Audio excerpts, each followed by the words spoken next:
What's up everybody, Rick here, Canine Solutions Dog Training. Welcome back to the channel. So I'm pretty sure that the number one question we constantly get asked is, how do I make my dog stop pulling on a leash?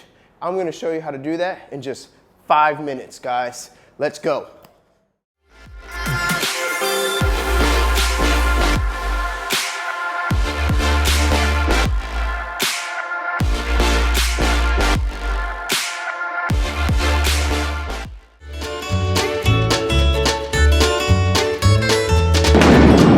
All right, guys, so here we have Rocky, okay? Rocky is an 11-month-old German Shepherd, just came in yesterday for his program, okay?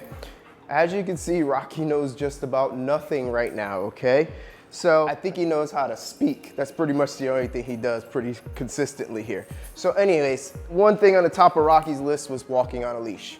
Now, you can see now that Rocky pretty much has little to no respect for a leash. Right now he has a choke collar that he came in on, okay? And I'm not really a big fan of choke collars.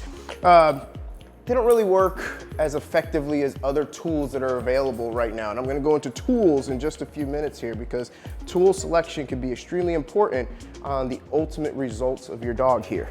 The other thing you wanna take a notice of is Rocky is not engaged in whatsoever in the handler right now, right? He can care less about me. All he's doing is sniffing, checking the environment out. He has zero engagement with me. He has zero type of actual, who are you, what are you, and so forth. We met less than 24 hours ago. I wouldn't expect him to be glued to me. However, there's zero engagement here. And honestly, I don't even think he's really responding to his name. Let's see, Rocky, Rocky. A little bit of response towards the end there, but again, zero engagement. So that's the first step in the plan, is let's get some engagement with the dog. So I'm gonna step off video here. I went and grabbed some of Rocky's food. He has some freeze-dried food that we're gonna try to use for some of this engagement exercises here. And immediately, you can see a change in Rocky, right? Why? Because he can smell that food, right? Now, all of a sudden, I've become a little bit more valuable than the surroundings here. So he's like, huh, this guy smells a little different here. Maybe I should check out what he has going on. So what I'm gonna do is I'm just gonna wait him out, and anytime he comes near me, good boy, yes, good boy. So I offered him food, he didn't take it, which is okay. It's kind of normal in this stage. There's a lot of stress going on with the dog right now, so he's not gonna be 100% in his normal routine right now. So again, I'm gonna wait him out. Come on, bud. Come on, bud. Yes! And I offered it to him again. He's not taking it, that's okay. But I did get a little tail wag there, which is showing a little bit of engagement so far. So don't be upset if your dog doesn't immediately come and rip the food out of your hand here. Again, we're in a state of stress right now. So the dog is like, I don't know where we're at, who you are, what are we doing, but this is not my normal. And I don't really want food right now because I can't figure out what's going on. So, the next step in the process is we're going to change out our training tool here. All right, so what I've done is I went and grabbed one of our slip lines or slip collars that we're gonna put on Rocky here. So it's gonna be the same concept as the choke collar that he has on, which he kind of is used to and he has an understanding of it, but it's not really effective. So I'm gonna put this collar on him instead for right now and see if we get just a little bit better results from him here. So let's see if we get it on him first. Rocky, Rocky. There we go. Now a slip collar should go high up behind the dog's ears. It should be cinched down and it should stay in place where it's at.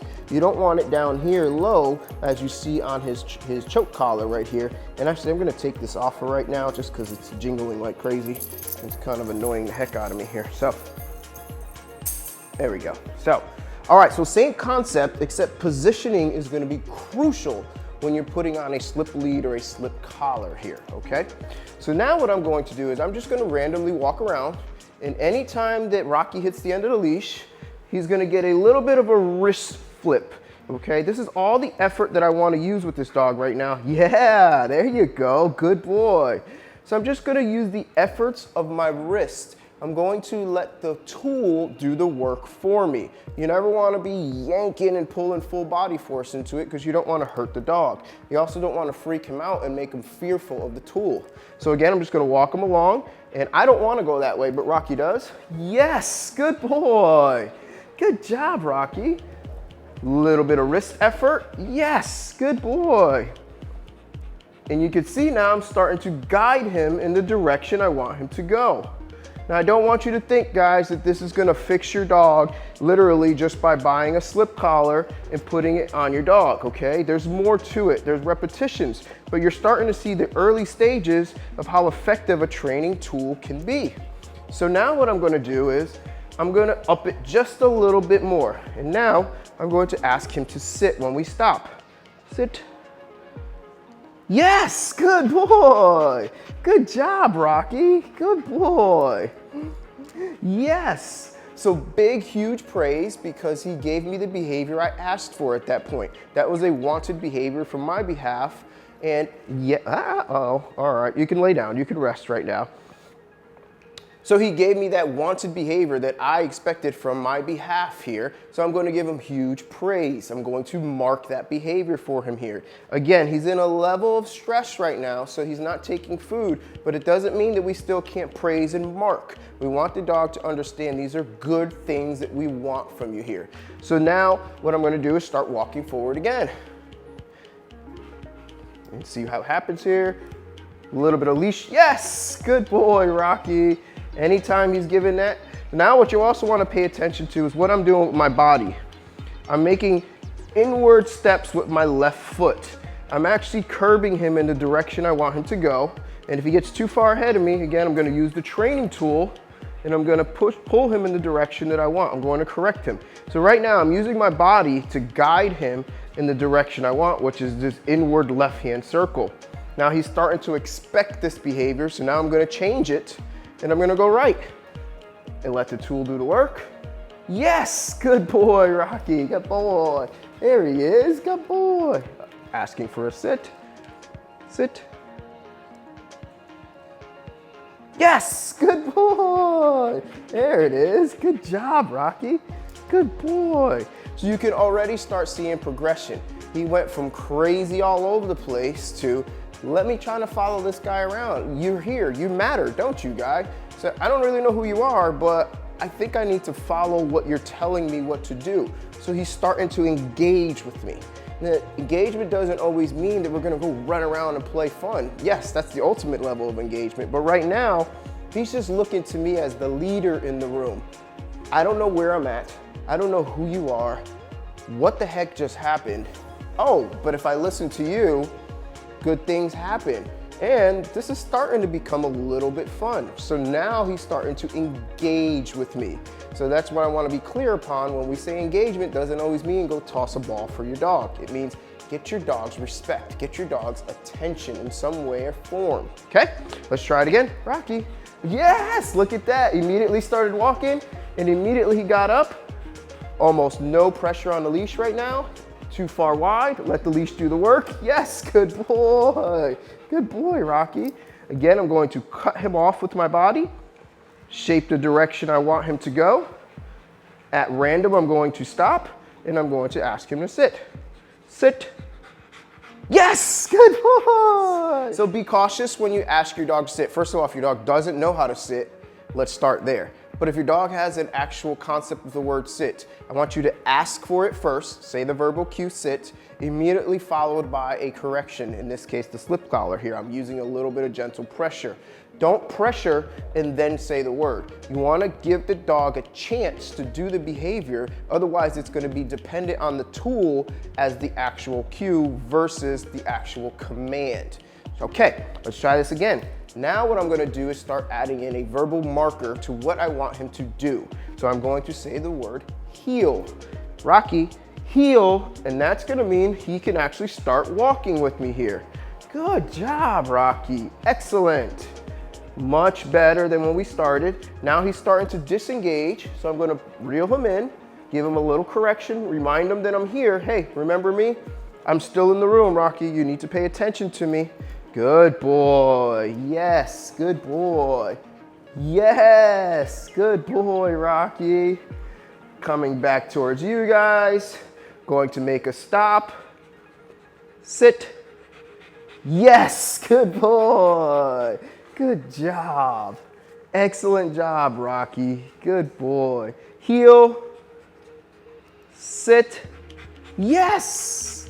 One more time, heel, sit, yes, good boy, Rocky. Heel, excellent job. So you can already see the wheels are starting to turn for him versus when we started before and he had the zigzag, crazy, chaotic motions.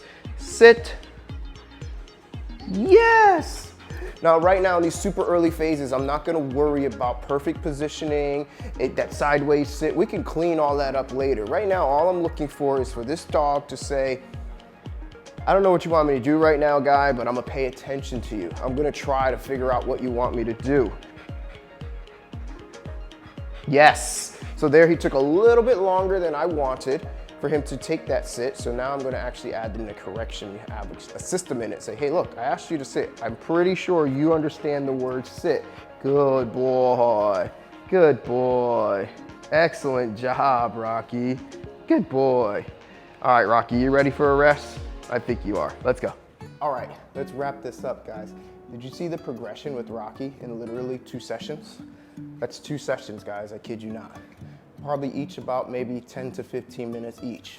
He's already starting to get the wheels turning. He's already starting to figure out, I don't really quite understand this guy, but I'm gonna go with the flow right here. It's only gonna continue to get better. All right, so the title of this video says, fix your dog in 5 minutes, right? Yes and no. The 5 minutes of this video are gonna give you the tools that you need so that you can do this with your dog at home.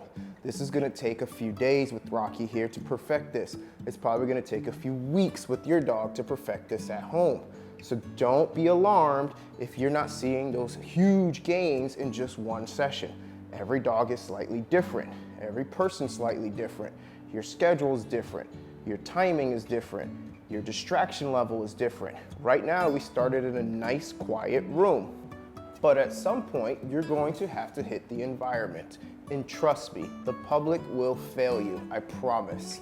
You're gonna be doing your training with your dog at a nice, quiet part of your street, a portion of the park, and here comes Joe Schmo with his reactive, screaming, pulling dog straight towards you. It happens all the time.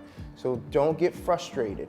Start with low stimulation, start working your way up here. Those are gonna be the next steps for Mr. Rocky over the next couple days. We're gonna work him in a quiet environment first with little to no stimulation. Maybe by the end of the day today or into early tomorrow, I'll integrate one of my own personal dogs so that way we can control the environmental stimuli and it's not going for a walk and there's a crazed dog that doesn't understand we're training over here. So don't get frustrated, guys. Take your time, 5-10 minutes at a time, working some structure into your walk and use your training tools. Another good thing to think about is a slip lead is at the lowest level. A lot of trainers and a lot of people go straight into prong collars. Trust me, I love prong collars. They work phenomenally.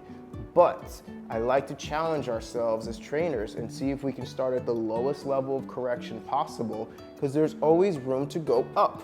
And yes, at some point when Mr. Rocky goes back home to his owners, he may need a prong collar and we may actually introduce that over the next 24 to 48 hours with him so that it's not foreign to him. Correction is correction. It doesn't matter what it is, it's just a tool that delivers that communication differently. I want you to think real quickly on as an analogy. If you were to go build a house today, could you do it with a hand tool hammer and a screwdriver and a pair of pliers and a saw? Yeah, you probably could.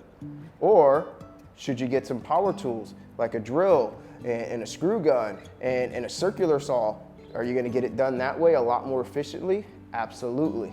Could it still be done this way? Absolutely. Could it be done this way?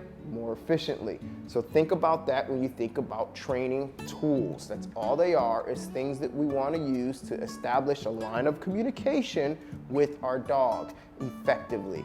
All right, guys, we're gonna see you in the next video. Don't forget, give that thumbs up, hit that subscribe button, and don't forget the bell, because if you don't hit the bell, you're never gonna know when we put out new content for you here. We'll see you in the next video. Bye.